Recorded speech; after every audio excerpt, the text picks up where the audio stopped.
We welcome you to another live edition of the Sports Box, brought to you by our sponsor, Showcase Sports in Hamilton. Showcase Sports for the elite athlete. And by our friends over at CrowdPlay.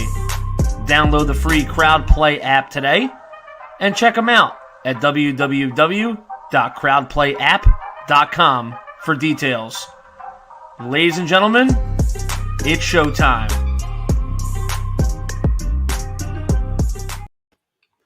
Good afternoon, everyone, and welcome to a very, very special edition of the Sports Box. I am Hamilton Mike Galetta from the Highly Opinionated Show, and with me I have D-Bake from Cage IQ. D-Bake, thanks for getting on. I appreciate it. Thanks for having me. Absolutely. So this is a very special show for you today. We got a very special guest. We want to bring him on for you. He was drafted by the Buccaneers from Kansas State, the Wildcats, played with the Buccaneers for 6 years, nicknames Automatica, and was with, that's right, my team for winning a Super Bowl. Let's bring him on and talk to Martin Gramatica. Martin, what's up, pal? Hey, how you doing? No, thanks for having me. I'm glad I'm talking to a fellow Buck fan. You know what? It's a beautiful thing. There's not many of us up here in the Northeast, but you know what? I'm a very proud one. I'm sure now you get to brag now. Philly's only got one up here. So we will get to all that in a minute. We want to send a big shout out to our boys over at CrowdPlay. Make sure you're downloading the box when you sign up. Get 10 free points. Beautiful thing. And our boys over at Hamilton at Showcase Sports for the elite athlete. Join in over there. They'll take care of you, and they will take care of you. So, Martin, listen, 6 years in the league with the Bucs. I watched you. Let's talk about first when you came over, when you got drafted in the league. Tell us, when you got drafted, the whole 9 yards, how you felt coming in with the Buccaneers. Well, the draft, you pretty much go wherever they draft you and not really complain because you're excited about getting drafted, so you just go. But if I had to choose, Tampa would have been where I wanted to go because my brother Bill was playing at USF. Santiago, my youngest brother, played at USF. That's a university here in Tampa. So I grew up 2 hours south of here near the Fort Myers area. So it was like if I had to choose a team, Tampa would have been the one place I wanted to go. But obviously, like I said, you go anywhere. But so to get that call from Rich McKay and Tony Dungy welcoming me to the team was one of those phone calls that I'll never forget. It was just amazing and just so exciting to basically come home. Yeah. Right. The one question I had was like right in high school. I don't want to go back too far, but it said like you played soccer until senior year, and then you were approached about doing the kicker for the football team. Who exactly approached you and talked to you about becoming a kicker? Well, they had asked me to kick my whole high school career or high school time because I played soccer. We were in a small town near Fort Myers in LaBelle, and you played the traditional sports, football, basketball, and baseball. There's no soccer, no school soccer. So they knew we played soccer, and they asked it. And in 3 years, I said, no, I'm focusing on soccer. My goal was to play professional soccer. That's what I wanted to do from a young kid, and that's all I was focused on. So my senior year, I guess they bugged me so much. I said, well, let me give it a shot. I'll help you guys out. I'll play 1 year and then be done with it. And it just happened that, after one practice, the coach is like, oh, you can go to college. You can go to the pros. And not that looking back, it's like compared to an O-lineman kicking with his toe, we look good. But looking back how we started, we're like, there's no way there was any chance we could play college or pro after a few practices. Then obviously with some hard work and some luck along the way, we were able to achieve that. But at the time it was just, compared to the no lineman, toe poking the ball, it looked pretty good. I was going to ask, how was the adjustment from soccer to kicking there? Did you have to make a little bit of adjustments to get the kicking going right? Oh, yeah, no, for me, it all came natural, though. I didn't really have a kicking coach because, at our school that I had never had a kicker. They didn't have anybody that could really teach you kicking. But so we helped each other. My brothers kicked as well. We all started kicking at the same time. So we kind of worked together. I didn't even know anything about football.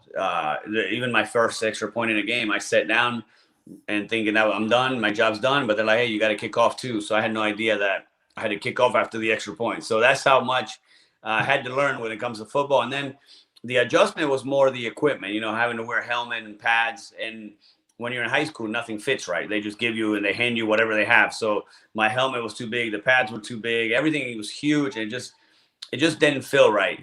Then once I got to college and everything was more or less custom, not exactly custom, but at least fit better. That's when I started to feel a little more comfortable with all the football equipment.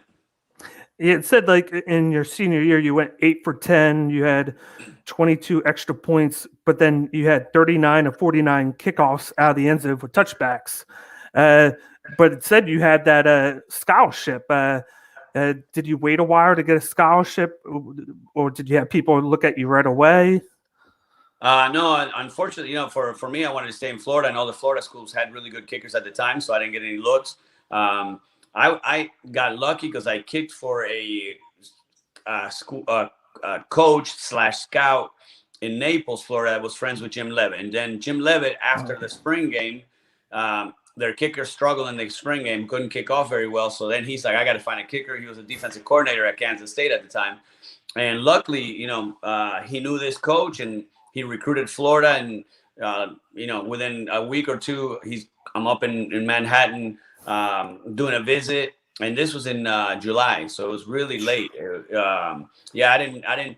If I didn't get a scholarship, I didn't know where I was going to go, and I don't know if I ever would have even played football because my family, we couldn't afford college, so the only way I could go to college is through a scholarship. And I had an offer from Notre Dame because they had some kickers back out last minute, and I wanted to go wherever, but I figured academically, I don't know if I could cut it at Notre Dame. So I said, let me go to Kansas State.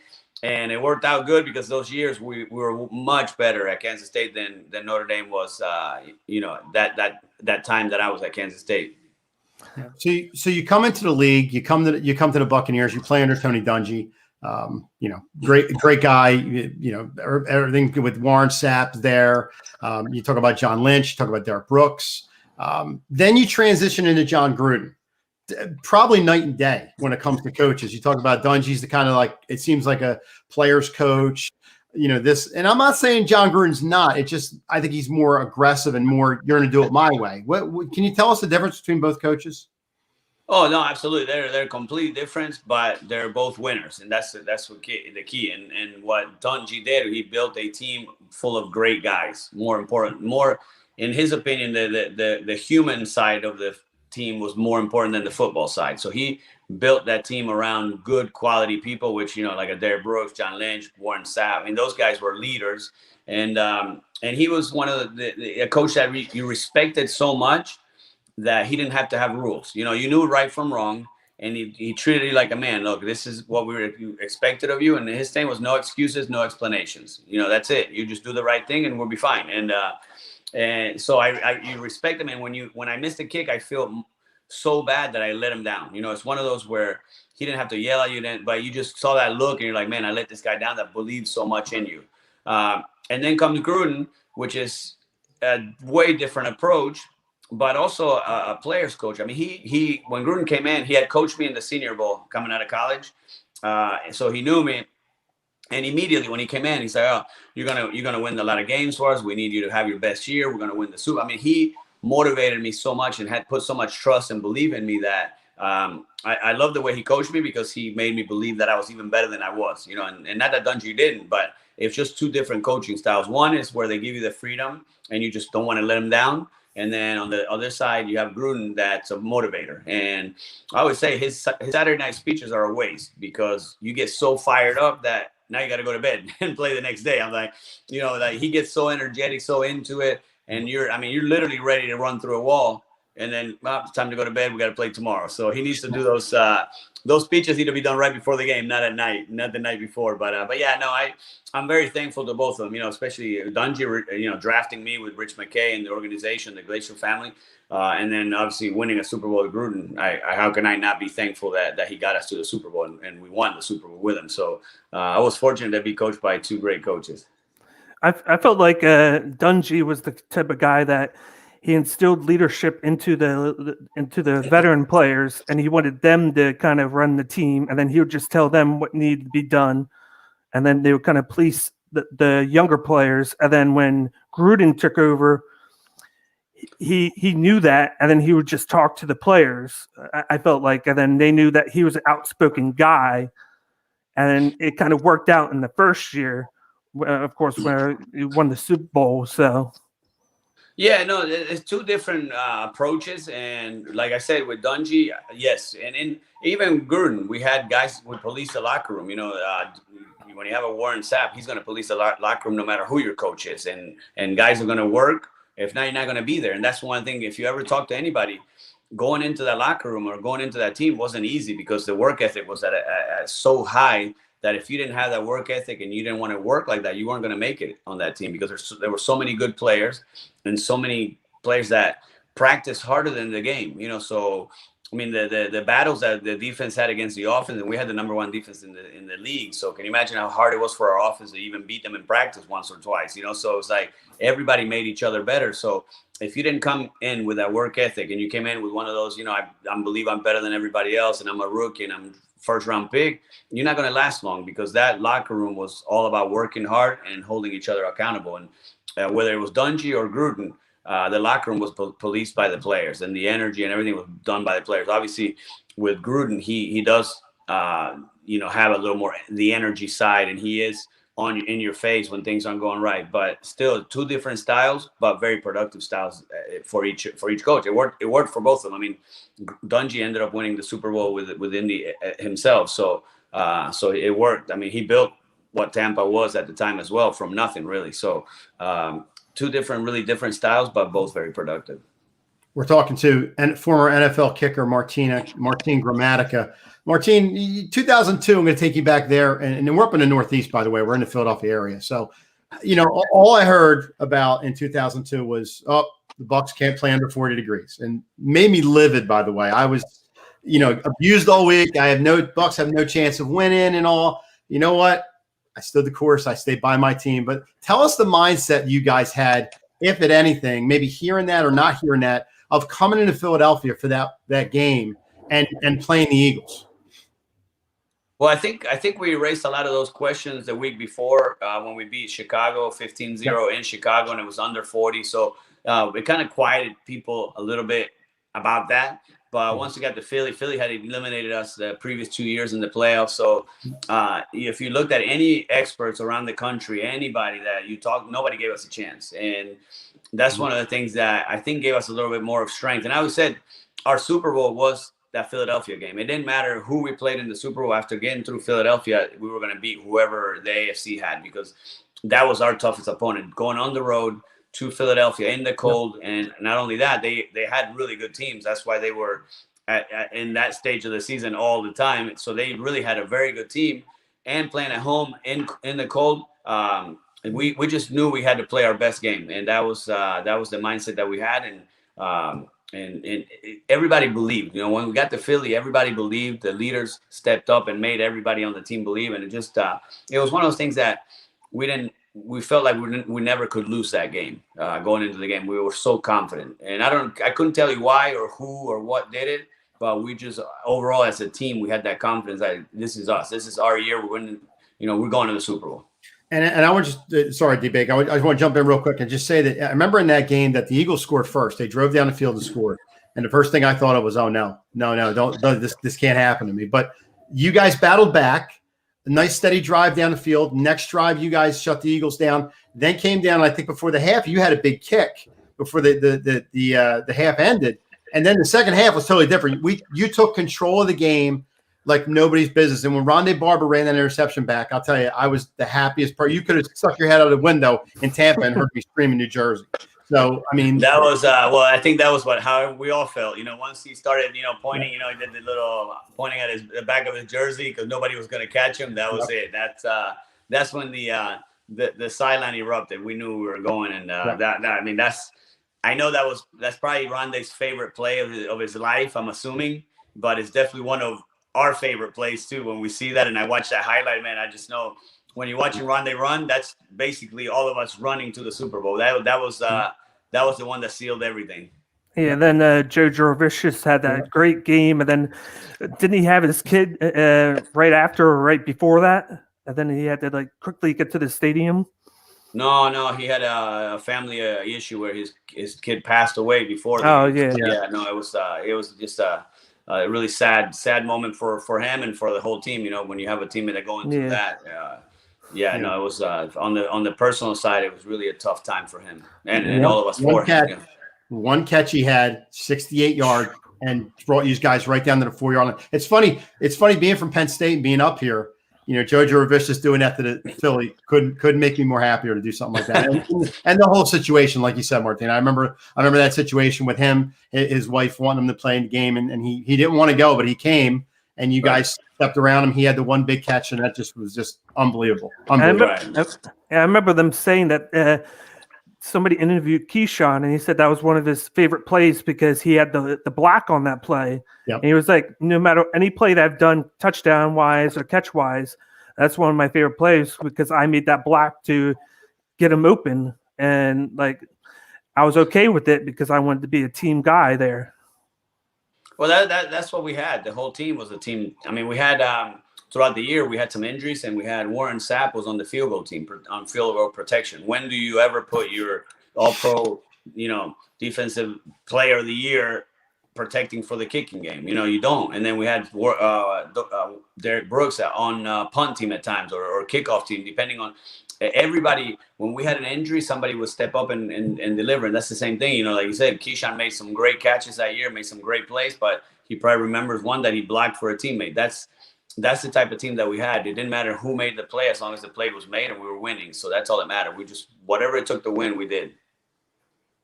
Yeah. How much motivation did Gruden get into being able to play the Super Bowl against his former team? Did it get him any more riled up than he usually gets? Or did he have that extra step to want to win that game, knowing that that was the team that he coached before he came to Tampa? No, once you get to a Super Bowl, it doesn't matter who your opponent is. You don't want to waste that opportunity. And that was the whole message all week. It's like we got this far. Let's not ruin it now. Let's not waste it now because you don't know when you're going to get back. And I only went to one Super Bowl, so it's not like it's easy to get back. So that's why we took advantage of that opportunity. That's the message all week. We don't waste it. And the one thing is, I remember, do not regret on Monday saying I could have done more. I should have done this or that. Leave it all on the field that day because that's the only way you can win these type of games. And that was a team that was very hungry for a championship because we didn't have anybody on that team that had a ring. That was, there was not. Usually you have a couple players, like for example, this year we had, with Brady, obviously have more rings than anybody, but you had Brady, you had Gronk, and then JPP on the defensive side. So you had some Super Bowl experience. In our case that year, I think Keenan McCardle had one, but it was a practice squad. So besides that, nobody had ever even gotten to the Super Bowl, I don't think. So it was like one of those where, man, we couldn't waste that opportunity. No. So I'm going to take you back again to 2002, that magical run, that beautiful run, I always say, to the Super Bowl. Everybody on the team, they talk about a lot of guys. You talk about Warren Sapp, you talk about Derek Brooks, you talk about John Lynch, you talk about Rondé Barber, you talk about yourself, you talk a lot of guys, but one guy you never really hear that much about, who I think was a big, big part of that year, was Brad Johnson. I mean, you talk about a guy to step in and was such a general. I mean, straight up, go to work guy. And did it all for you guys. He may not have been the flashiest guy in the league, but you know what? He got the job done. He was very, very efficient. Oh, absolutely. And Brad's a leader. I mean, when you mention leaders, he's one of those leaders that hardest worker, first one to get to the facility, last one to leave, leads by example, super humble, for being a starting quarterback in the NFL, treats everybody with respect, and just a great guy. We still stay in touch all the time, and just a good, genuine guy and hard worker. And yeah, he's our leader. I mean, when I know we talk about the defense because the defense was the number one defense in the NFL that year, but without Brad Johnson, we don't win that Super Bowl. I mean, he played some amazing games when we needed him, and he was our leader offensively for sure. I'm sure going into that season, him knowing that he had Dunn and Armstead in the backfield, then he had Keyshawn, McCardell, and Joe Jurevicius on the outside. I'm sure he was happy to just make plays when he needed to, and then just trust those guys to do the rest. And right. No, we had a ton of weapons. Yeah. No, we had a ton of weapons. And these were not flashy guys either, because if you think about it, we had Michael Pittman was our running back, and then Mike Allstott, the fullback. Besides Keyshawn being a huge name in the NFL, the rest of the guys were all just hardworking guys that were good players, excellent players. There was just no big superstar that you said, oh, okay, this is the guy, this is why you're winning. We all work together to win together. So I think that's what made it more special too, that everybody had a little piece in that win, or in all the wins. And I remember a game against Carolina where Brad was out, Rob Johnson, our backup, led us to that game, and then he gets hurt, and then Sean King, our third string, gets in to get us in field goal range. So I mean, it even took our third string quarterback to get us a win that year. So I mean, everybody made plays that season to get that Super Bowl. So, Martin, my last question to you is, you talk about the Buccaneers this year, getting their second Super Bowl, which is amazing. And I love to say I'd love to submerge myself in the Buccaneer football and the talks and all that stuff. I mean, you're down there. You're in it more than I am. You hear it and all that good stuff down there. You talk about Brady going there. Now, I was against the Brady signing. Not against it, but I didn't know what I was going to get with a 43-year-old Brady. I didn't know if he was on the other end of his career. I didn't know going to a new team after 20 years of being with New England. I didn't know what I was going to get. So did I like the deal? I don't know. I was kind of in limbo. I didn't know how to react to it. But what do you think was the difference between last year's Jameis Winston team and obviously this year's Tom Brady? But was it just that, or was it anything else that you guys saw down there? No, I think the leadership by Tom Brady, there's nobody anywhere near what Tom Brady does, and Jameis did some good things, but, obviously the mistakes, the 30 interceptions, when you throw 30 interceptions in a season, it doesn't matter how good your defense is, doesn't matter how good your offense is. You can't throw 30 interceptions. So being able to limit that, and then Tom Brady come in and have the year that he had, because statistically he had an amazing year. He, in my opinion, should have been the MVP. I mean, I know Aaron Rodgers was a cool pick, but nobody did more for their franchise than Tom Brady. I mean, you have a team that hadn't been in the playoffs, hadn't won a playoff game in 18 years, and comes in to win the Super Bowl. That's the MVP, in my opinion. But I feel like if you look at the Tom Brady the last year in New England, you could say, okay, I'm scared, because he looked physically and mentally wore out. And I think the pressure of being in New England, working under that environment, it'll wear on you. And after 20 years, I think he was exhausted from it.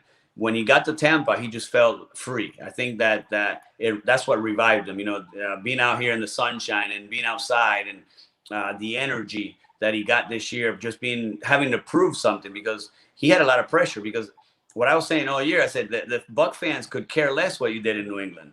Those 6 rings are nice, but they're not Buccaneer rings. We want our ring we want you to have that 7th ring, but it has to be a Buccaneer ring. So that's why he had a lot to prove, because there was questions, is he a system quarterback? Can he do it without Belichick? And so in my opinion, he had a lot to lose, because if it flopped and it failed, not only was our GM going to be in trouble, because, and our coach may be in trouble, and even Tom Brady's legacy would have been, it wouldn't tarnish it, because 6 rings, still 6 rings, but this added even more to do it without any preseason games, no mini camps, no OTAs, barely knowing his teammates, and to win the Super Bowl. There's no question Tom Brady's the greatest of all time. You can't even argue that. There's no argument. So I think that's what his leadership is what made these guys believe. We had weapons. We had a good team. The defense after week 8 last year, it was like a totally different defense. You saw Shaq Barrett, JPP really play good football. And then this year, you knew they were going to get better and keep improving. Antoine Winfield Jr. was amazing as a rookie. I mean, he was the key pick. Tristan Wirth on the offensive line, giving up 1 sack all year. I mean, can you believe? That's unbelievable that this kid came in and had a year. He should have been in the Pro Bowl, obviously, because if he wasn't a rookie, he would have been in the Pro Bowl. Trade up one spot to get him. Yeah. Right. So that's where you have to give credit to Jason Light and the management, because this team was. It's crazy, because at the beginning of the series, like Super Bowl or bust, and a lot of people say that, and then you flop, and then. But this team was literally built to win the Super Bowl last year, because they weren't worried about the future. They weren't drafting for the future. They weren't bringing free agents for the future. If you looked at it, the draft was players that were going to make an impact right away. And then the free agents were guys that were signing 1-year deals, even, with Gronk, Leonard Fournette, Suckup. I mean, nobody talks about Suckup, but I was going to bring that up too. I mean, he should have been in the Pro Bowl. I mean, he had an amazing, the year that he had was incredible. And and every kick was down the middle. It wasn't even a question where it's going to go in or not. I mean, they were dead center. So those additions, it was crazy. I mean, everything lined up perfectly, when Tom Brady showed up. I think the stars aligned, and then this team was built to win, and we ended up winning the Super Bowl, which was still hard to believe after 18 years, of some bad football, that we could say we're the champs again. Yeah, when you bring him in, you stuck up in.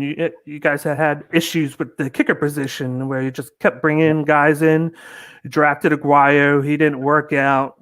Right. Brought in, I think, Gay. Mac. Bring in a few other guys, and they just missed kicks left and right. But then you bring in Suckup, and he made a bunch of crucial kicks this year. It wasn't just he was making them; he made like hard kicks that they needed in certain games. And then, like, I've liked him since he came in the league, just for the fact that he was Mr. Irrelevant. He was the last pick in his draft. You didn't expect him to be good, and then he's had a great career with the 3 teams he's been on, and then came to Tampa and had a very good season and helped you guys win a ring. Oh no, he was definitely, because if you think about it, last season with we've had some issues where we lost 2 or 3 games because of missed kicks. And in this case, it was the opposite. I mean, he was making everything. He didn't have any last-second game winners, but he had some big-time crucial kicks, especially ones, that put you up by 10 or close out the game, or kicks that if you miss, it gives momentum to the other team, and he wasn't missing those. So, yeah, Suckup definitely, in my opinion, we're talking about all these free agents. I know they did the franchise tag with Chris Godwin today. They're looking at re-signing Shaq Barrett. I guess the negotiation's looking pretty good. But Suckup is going to be a big guy that we need to sign back, because you don't want to go back through the inconsistencies that we've had in the past. He was so good last year that he deserves a nice contract. Yeah, and Levante David's in the mix too with there, and I don't know which one they're going to be able to keep. I don't think they're going to be able to keep all 3. I thought Shaq Barrett would be out, because now that he has the ring, he wants to get paid, and I don't blame him. I thought he would be the odd man out, but like you said, they are talking to him now. So listen, they can get all 3 of them. That's a beautiful thing. I don't know how he's going to do it. He's going to be creative, but yeah, no. Remember last year when we had Shaq Barrett, JPP, and Ndamukong Suh, and we're like, well, if we can sign 1, we'll be happy. 2 would be nice. Yeah, we were able to sign all 3. So the nice thing is you have, obviously, the ring does make it a little bit more difficult to sign some of these guys, because now you have that ring, so now you go get your money. That's normal. I mean, but you have the Tom Brady effect. This guy, everybody wants to play with Tom and just his leadership, and they know they may take less money, but they're building something special here. And I know that's what made us so successful back in the day. A lot of the guys, Sapp, Brooks, Lynn, those guys never became free agents. They would sign before they hit free agency and possibly took less money than they would have gotten free agency. But we saw we were building something special, and nobody wanted to leave. That's what was so nice about that group. We rarely lost any big names. Everybody wanted to stay in Tampa and make it work and end up winning, So I think that's what they're doing now. That's what the team feels like now. And with having a leader like Tom Brady taking less money, because he's never been the highest paid quarterback, and he's not that guy that wants that title. I want to be the highest paid. So, and then Mike Evans said that he would take a pay cut to be able to open up cap space to sign some other guys. So you have unselfish players. That's the key to success. Yeah, absolutely. Yeah, we had a comment in here, Danny, saying, Martin, big respect and your inspiration to guys like us from immigrant soccer families. You Argentinian, Emmy, Portugal, thank you for being a mentor. I even put the cross under my copus on my kicking foot that you did. Mad respect. Thank you, and rest in peace, Maradona. Danny. Man, Danny's a big fan. Well, I always would put a cross. I grew up Catholic, so I believe. So that was my thing. I put a cross and a little Argentine flag in the back of my on the bottom of my kicking shoe. So that was my thing. So that's crazy, because not too many people see that. But it takes a kicker to see that, I guess. But that's a nice job, Danny. Same question. Oh, sorry. Same question from Danny. Why did you wear number 7? Any reason behind that, or just like myself? I got a kicker's number. I was number 6. I don't know if that was different for you, but. Well, I always wanted 10 because of Maradona. I was a big fan. So when I got to college, they gave me 39 first. It was awful. I hated those big numbers. So as soon as 10 opened up, I got it. And when I came to Tampa, Sean King was drafted in the 2nd round, so he got to choose first. And obviously he was 10 in college, so he took 10. And Bill, my brother, was wearing 7 in college. So I figured, all right, let's take 7. It worked out pretty good. It looked good. So anywhere else I went, if 10 or 7 were open, I would choose that. New Orleans, I wore number 1 because that's all they had open that I thought was cool. I figured I'd wear a goalie number. Yeah, there we go. So before we get out of here, I thought I was impressive in college, kicking a 51-yarder. at one point. Did you or did you not have a 70-yarder at Kansas State? Not in a game. That was probably no. In the game was 65. In the game was 65. Yes, yeah. No, that was. I know you're not a kicker, but 51 is far. I can only imagine 65. That's or 70. That's. Yeah, and the funny thing is I didn't even know how far it was because it was the end of the half, and I literally had my shoes untied. I thought the half was over, so I was ready to walk in the locker room, and they called for field. So I tie my shoes as fast as I can, run out there. I knew it was far because I could see where the logo, the Wildcat logo was. So I'm thinking I know it's far, but I had no clue how far it was. I just knew I had to hit it, and luckily it went in. I remember I'm sorry, D-Bay. I'm sorry. The drills I remember, the toughest drills for me, at least from 20 yards and out.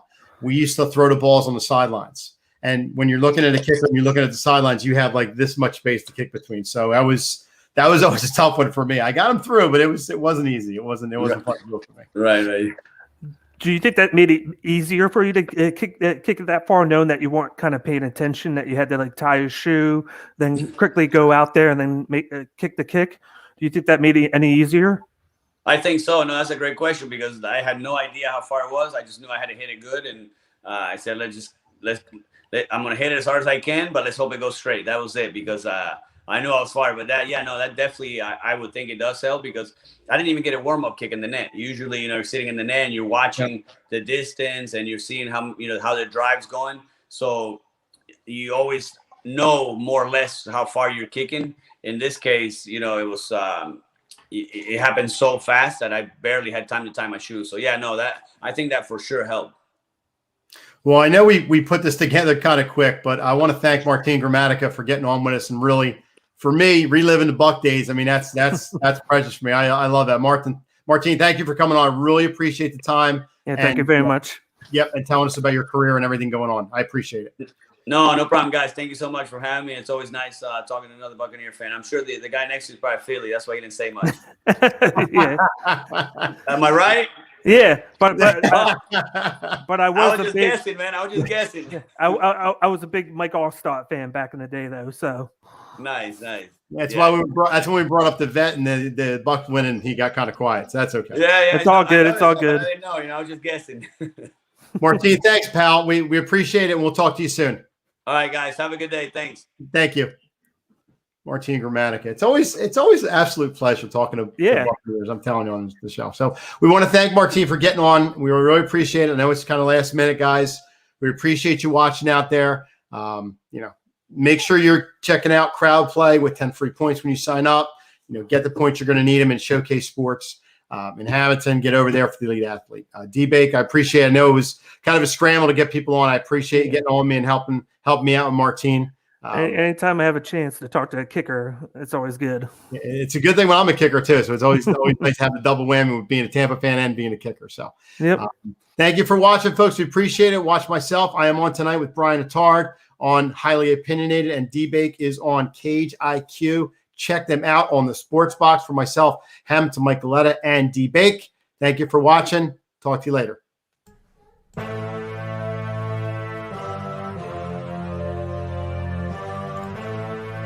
Thank you for watching this episode of The Sports Box. Please remember to follow us on all of our social media outlets. On Facebook at Sports Box Show, Twitter at Sports Box Show, Instagram at The Sports Box Show. Find us on YouTube and join Outside the Box, our Facebook sports discussion group. The Sports Box is brought to you by our sponsor, Showcase Sports in Hamilton. Showcase Sports for the elite athlete. And also our friends over at Crowd Play. Download the free Crowd Play app today and use promo code THEBOX at sign up for 10 free points. Thanks for joining us this evening.